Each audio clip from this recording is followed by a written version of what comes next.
नबी पाक साहिब लाख सैयद आलम सल्लल्लाहु अलैहि वसल्लम ने फरमाया कि एक शख्स रात को इरादा करके सोया था कि सवेरे तहज्जुद पढ़ूंगा।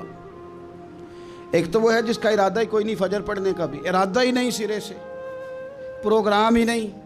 उसको पता चल गया कि डॉक्टर ने कहा था 7-8 घंटे सोना है, तो अब वो टाइम देख रहा है 2 बजे सो रहा हूँ, 10 बजे उठ जाऊँगा।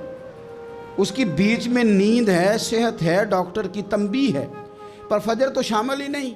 हालांकि इस बात को अच्छी तरह समझ लें, अगर आपका फजर पढ़ने का इरादा है और 4 बजे का, 3:45 बजे का आपने अलार्म लगा लिया है, तो 2 दिन आपको अलार्म जगाएगा, तीसरे दिन आँख खुद ब खुद खुल जाएगी। इंसान की नफ्सियात होती है कि 2 दिन वो किसी चीज़ भी अपनी आदत को सोने जागने में पका ले, तो तीसरे दिन वहीं उसका वो मिजाज बन जाता है। तो अगर नीयत ही नहीं, इरादा ही नहीं, प्रोग्राम ही नहीं, तो कैसे आँख खुलेगी?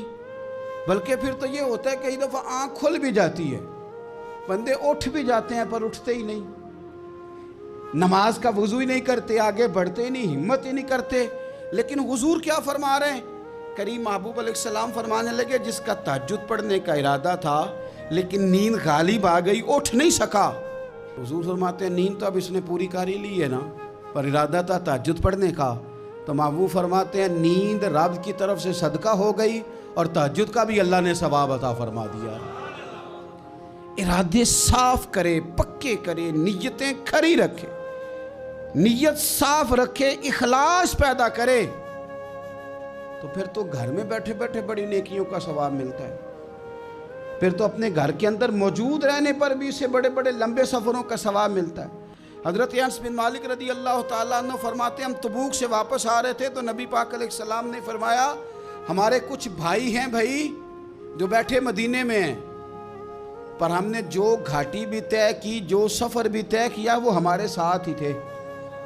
बैठे कहाँ हैं? मदीने में, पर हमने जितना सफ़र तय किया वो साथ ही थे। हज़रत अनस बिन मालिक कहते हैं, हमारे तो कान खड़े हो गए कि बैठे भी घर हैं और हमारे साथ हैं।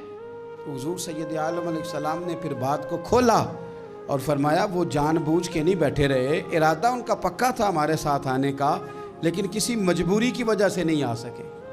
कोई बीमारी ने आ लिया तो नहीं आ सके, चूंकि वो मजबूरी की वजह से नहीं आ सके, आ नहीं सके, लेकिन रब करीम ने हम जिस सफ़र से गुजरे हैं उसका अजर उन्हें अता फरमाया है। सवाब में, अजर में वो बराबर के शरीक हैं, चूंकि उनका इरादा पूरा था, प्रोग्राम पक्का था, वो आना चाह रहे।